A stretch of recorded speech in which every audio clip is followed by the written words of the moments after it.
čus. Tady Štefan a chtěl jsem říct, že by se vám chtěl povědět o hadu. O Krajtě královské. Krajta královská je hodně příjemný had. To by jsem pro začátečníky, protože nekouše vůbec, je úplně klidná. Je škrtič, takže bych vás ani jako nechtěla kousnout, jenom takový škrabanec by udělala, kdyby jako po jídle. Takže nejvíc pro začátečníky a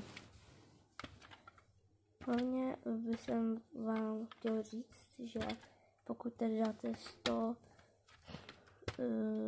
odběratelů, tak se možná někdy ukážu.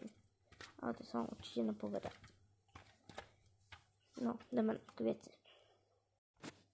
Když jste se chtěli zeptat, tak řádně do komentů. Krajta královská je mírumilovný had.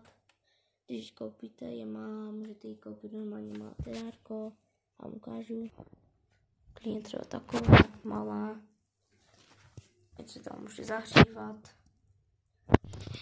A všechno by bylo v pohodě. Takže další věci k hadovi řeknu vám. Tak dejte like a odběr.